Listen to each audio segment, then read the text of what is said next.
we have a lot of people with burning questions, so let's get straight to it. Okay, so I think this is a good one from Gwen.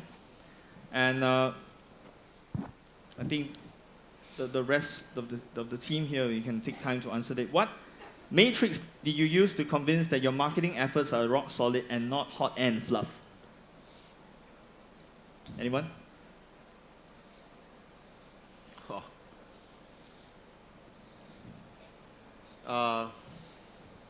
I think if you do things from the heart, people will know.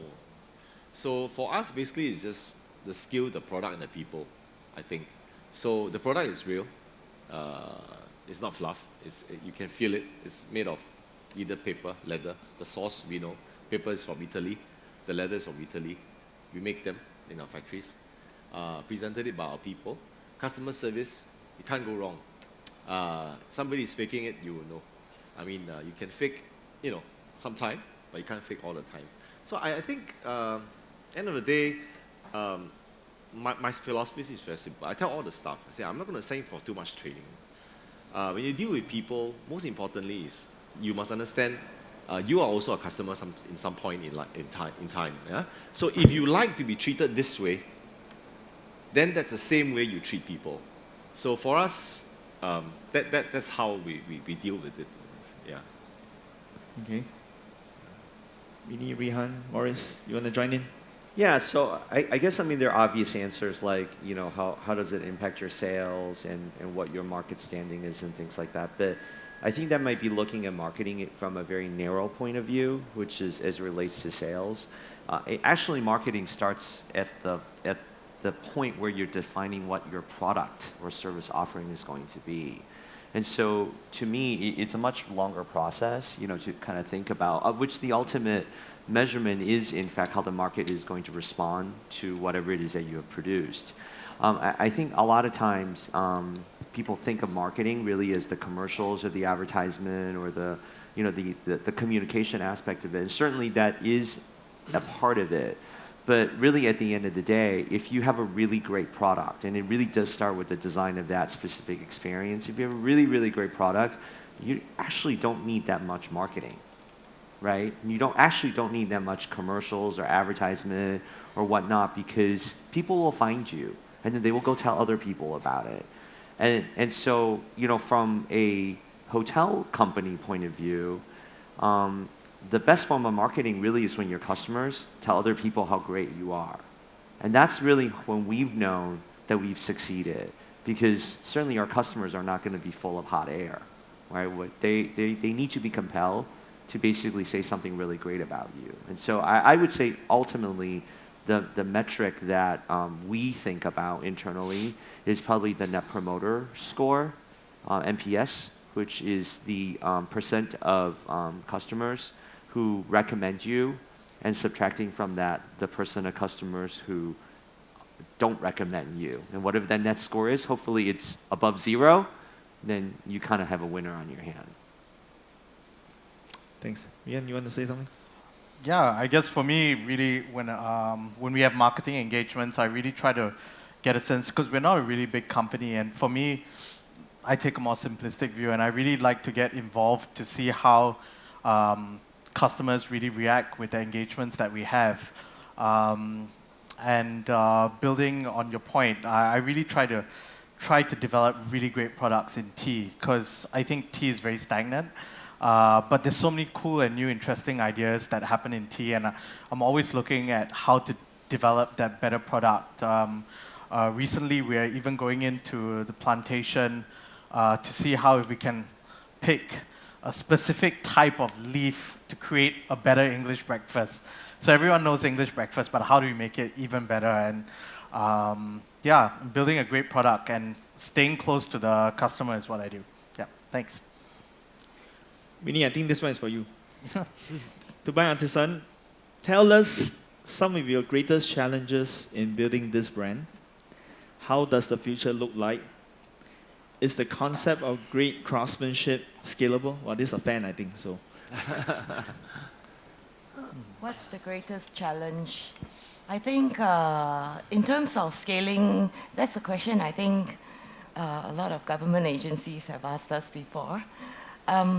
It's interesting that we have students who are working as part-timers who are learning from our senior craftsmen. So there is a lot of, there's reverse mentorship going on where the craft is being taught to the younger generation. And then at the same time, you know, if the computer has an error or something, the younger generation can actually teach the older generation. And in that sense, I think it's very nice because they don't, the younger generation, there's a lot of self-respect going on. And because this team, we call them, I guess, the founding team, they act with the founder's mentality. So a lot of the theoretical things that you would learn in business, somehow you don't have to apply it to them because they are treating the company as their own in whatever situation that happens. So in terms of scaling, I think it's not a problem because we have taught many new students who come in sometimes on weekends and all that to help us, and they are actually able to do it. Yeah. Just to add on to the point, I think scalability in terms of business, the growth. And craftsmanship, I mean, craftsmanship as one of part of the business model, yes. Okay, so scalability based on craftsmanship. Yes. Okay, because we employ a lot of old workers. Yes. And actually there's a big pool of workers out there who has retired with previous, you know, carpentry background, cobbling background, sewing background, tailors. And yeah, so actually there's no lacking of senior mature workers with skills. Yeah, in Singapore. So imagine, you know, in the world, there's a lot of them out there. Yeah. Oh, that's cool. Right, nice. This is to Morris. How do you engage and mobilize your people to deliver the moments consistently across the different hotels? It's hard. You know, everybody has different agenda and they're at work for different reasons. And so one of the things that you actually talked about in your presentation about this, the idea of that there being a purpose, you know, overall to the company, I think that's very important. And we're pretty upfront about our purpose, right? Because it actually ends up becoming a very useful filter in the recruitment process. And obviously, you know, this problem is a little bit simpler to resolve if you get the right people in the first place, right? So if you get people that already buy into your purpose and they want to be part of your organization to deliver on that purpose, then you have less of an issue in terms of having to manage them towards performing certain things because they already naturally want to be there for you, right? I think when we first started with this kind of like, you know, approach towards this, there were people that were there because they were there for a different purpose, right? And it was hard. It was hard sometimes having conversation with them to try to explain to them why this shift was necessary. And you know, and some of them actually eventually left. Some senior people actually left the organization, you know, as a result. But I think now we have a stronger organization because more people are aligned with what this purpose is of adding value, of creating moments. And consequently, you know, we see that in the way our customers respond to us, and we see it in the speed in which projects are getting done, you know, to a level of quality that we would want. So, you know, I would say it's an evolution. But if you can, if for those of you that are starting your business early on, be upfront about who you are and why you exist, right? Because I think, you know, whatever it is, the type of filtering you can do upfront to make sure you get the right people into your company, it will basically prevent you from having a lot of problems later on. Okay, so let's open to the floor. There are mics around. If you'd like to ask any questions, you can raise your hand and they'll bring you a mic. So we have 10 minutes and we want to make it as democratic as possible. Yes. This lady in front here. Check. Hello. I do have a question regarding the recruitment process, like, and how you progress in that. because during the entire conference, what I heard always like as tag words like empathy, curiosity, like also wanting to be a part of that particular corporation. But what I like experience like during recruitment processes is like that HR managers have like a particular list. They want you to have a particular skill set, a particular experience, and you can literally see in their mind, like if you don't tick these boxes, they say like, oh no. But like, what is it, like what you're looking for? Like, I mean, like, do you look at the personality, but you say like, you know, maybe the person doesn't tick all these boxes, but she's having that fire, she's having that spirit, and she wants to be a part of it. And I want to give her a chance. So what do you as a leader, as a manager do to support this kind, to get the right people in, and as a corporation as well, what are the initiatives you take?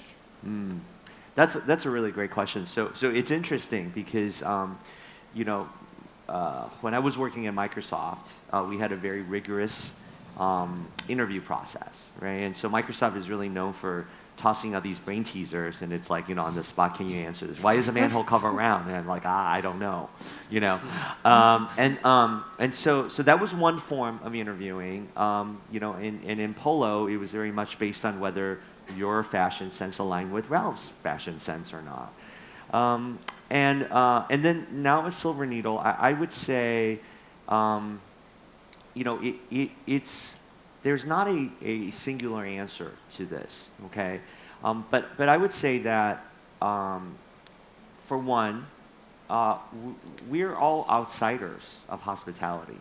So if you were to look at what a typical CMO JD for a hotel company would be, I wouldn't tick any of the boxes at all. I've never worked inside a hotel as a marketer. I don't know how to clean rooms. I've never served a drink except, you know, for myself. And I don't know anything about the hotel operations at all whatsoever, right? You know, the people that are at the company are a bunch of tech guys, right? And when you think about the tech industry overall, tech people are there because there was nothing there to begin with, right? And so they just kind of made it up on their own. So I think as a senior manager within the organization, if you are comfortable with the fact that you need to look for something other than specific experiences, then you have to communicate with that to the HR manager, right? Now, there are certain disciplines, however, within a complex organization that do require experience. For example, I would be the worst person to put in finance or accounting, right? I mean, nothing would ever get paid, right? And so for something like that, you know, you probably need to have very specific skills and experiences, things like that. I would say that it's probably a case-by-case basis. But in terms of creating these moments that we were talking about earlier, I do think it is at least half personality and attitude, because skills can be learned, right? Attitudes are difficult to change. Very, very difficult to change. Yeah. What do you guys think? I think for me, it's about finding people with the right mindsets, especially because in Singapore, you know, it's a very tight job market. You're competing with the big MNCs. So if you're a tech firm, you're competing with Google in Singapore for the same talent. So to me, not just having just the basic qualifications for what the job is asking for, but the mindset in terms of, are you willing to be a big fish in a small pond? Because I'm an SME, I'm not an MNC. So, and it's kind of like, maybe you can say it's the employee choosing the employer in the Singapore context. It's really finding the person who has a buy-in. Yeah, and I think before I offer that person, there are ways that you can tell whether this person would come in and be willing to do everything. Because I would give them stories about this management associate who joined us, who's very hands-on, specific examples. And that's just to hint to that person that I'm looking for someone very hands-on. I would give stories about how myself, I'm hands-on. Yeah. And from that person's reaction, you can kind of tell, yeah, if that person's the right mindset and right fit. Yeah. Thank you very much. I think like generally in the process, like when you recruit someone and also when you have people within your company, the beauty is to discover how many facets that person has. And if it's not only, she's not only in marketing, she maybe likes fashion, she maybe likes, I don't know, is into swimming or whatever. And I think like, you know, just digging deeper into that and jumping as a company on that and making use of it, I think that's the beauty of it. Yeah. Thank you very much. I just have to do a quick reply because 3 people have asked me about bonsai. Just a very short one. When we introduce this to clients, but we do assess whether the client's culture is suitable for bonsai. Some companies really cannot do bonsai because even if you put them through, they will not say anything. And the thing is that before you come to the event, you have to write down your comments about the person, and the comments have to be specific. And there is a matching, there's a profiling thing that we do to make sure that certain people are with a certain group of people that they won't get a shock reply. So that over time when trust is built and there's immunity in bonsai, that people don't get whacked or they don't get demoted because they say certain things. And then we upgrade them and tell them that now you can do bonsai on your own. So it's very moderated by our consultants who have done this for years. And just to say that all the companies who adopted bonsai, their trust level goes up, their ability to innovate quadruple, as in the quality of innovation. Because if you're in a company that is very scary, you tend to say very surface things. You don't dare to say deeper stuff, and you know, give short replies. So when those companies that introduce bonsai in Asia, I mean, we haven't done this in the West. We're going to do this in Italy this year. We don't know how you react, how the Italians will react to this. But just to say that, you know, they have seen actual bottom line and ability. Yeah. So, anyone else? We have time for one. Yes. Tess? Hi, thank you for a very insightful conversation, really interesting stuff.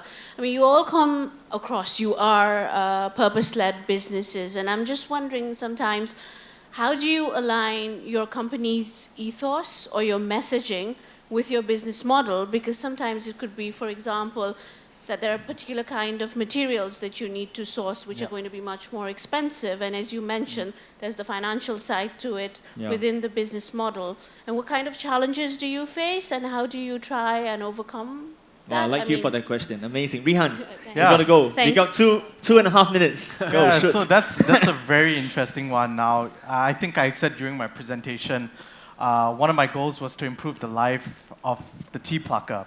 And basically, how it works in the world of tea is basically all the pluckers around the world have a standard per kilo rate. So they're paid on a per kilo rate. So the question, so what I was trying to figure out was how could I actually be allowed to pay them even more than what the average wage was. And what I realized was I needed to create a higher quality tea.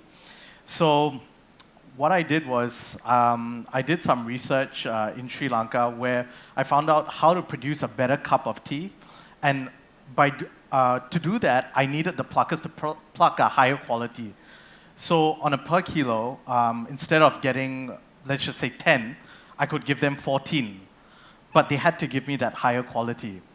And that's something that's in R&D. In another business that we have, there's a business called Rices where we do gold plating.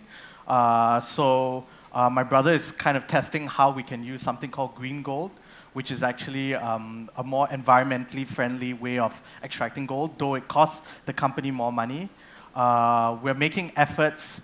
You know, the main business, by and large, still is affected by market forces, but in our own way, we're just exploring how it can be done. And the idea is that in the end of our lives, we would have changed the business model such that we could be the beacons in those industries for other companies to follow suit and, you know, treat all these, the supply chain better. But it's a long process, and we're just taking baby steps in different areas. You want to add something? No, I'm just thinking that it's running out Okay. of time and he has the last word. All right. Okay. So thank you, everyone. Or else we'll be fired if we go beyond time. I think it's been a great session and everyone had great insights. Hope you enjoyed this time. Thank you very much. Thank you.